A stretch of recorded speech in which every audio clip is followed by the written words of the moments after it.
sa gera na wala naman tayong interes.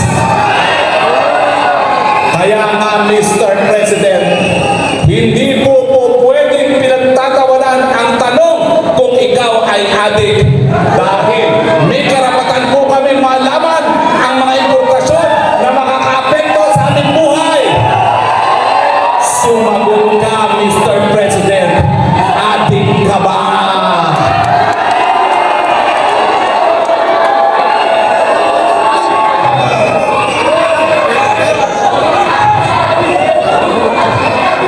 Tinatakot nila tayo dahil tayo daw ay destabilizers.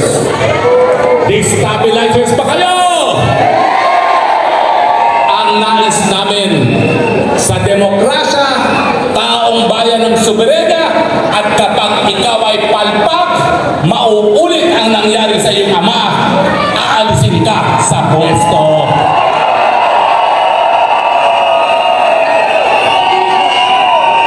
Mga taga-Sentro Luzon, handa na ba kayong maghusga?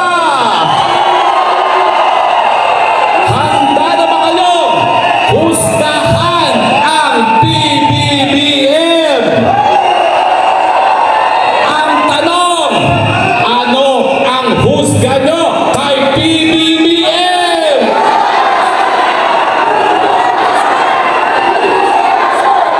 Hindi na kayo naririnig. Mahina dito.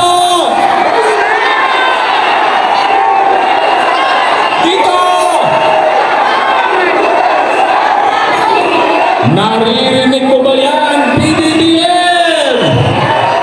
Naghusga na ang mga taga-gitnang Luzon. Ang panawagan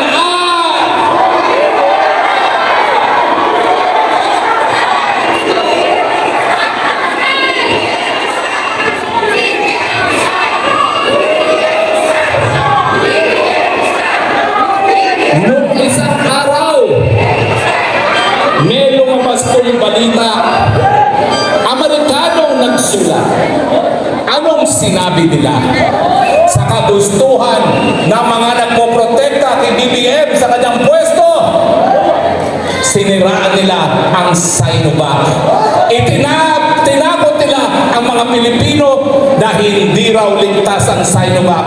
At sinabihan ang mga Muslim na meron daw baboy ang Sinovac. Dahil lamang gusto nilang magalit ang mga Pilipino sa China, naging dahilan, tinakot nila ang mga Pilipino, naging dahilan na napakaraming namatay, samantalang nandun sana ang Sinovac para iligtas ang kanilang mga buhay.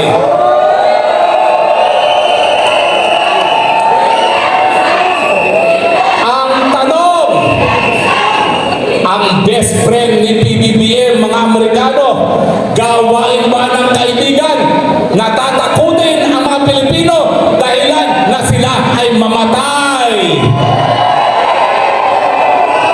Ang tanong, gawain ba ng kaibigan na nais mamatay ang mga Pilipino sa isang gera na wala namang interes ang mga Pilipino? Kaya muli, mga kapwa taga-gitnang Luzon, ano ang husga kay BBM?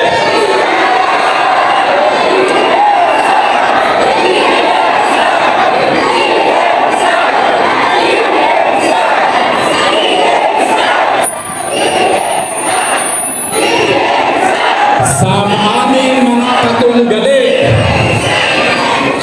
ang araw na ito, ginugol nila para siraan ako.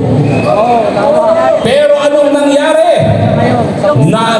Akala nila, palibasa, siniraan nila ako ay magpapasupil. Sa inyong mga kampol na kaliliman, ito lang ang sasabihin ko, lalo nyo akong siraan, lalo akong magsasalita, lalo akong maninindigan, dahil hindi dapat panaig ang puwersa ng kadiliman. Hanggang sa kamatayan, mamamatay para sa bansang Pilipinas.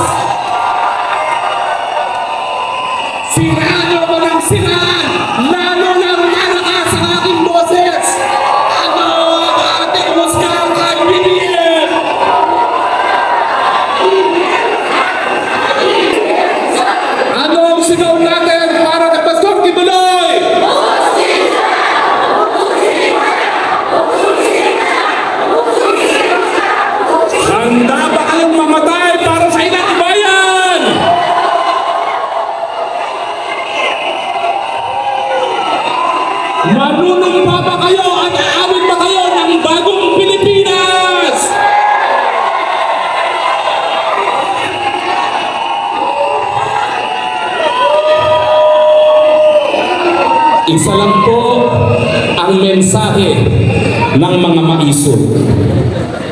Puwersa ng kadiliman, ibinigay niyo na ang lahat ngayong araw nito para sirain ang isang maisog.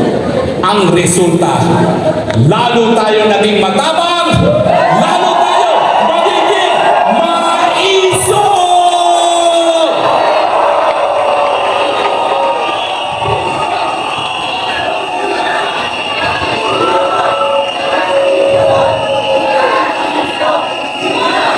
Magpapasalamat lang po ako sa inyong lahat dahil ang presensya nyo ngayon nagpapakita na hindi tayo papayag na mawala muli ang kalayaan at demokrasya sa Pilipinas.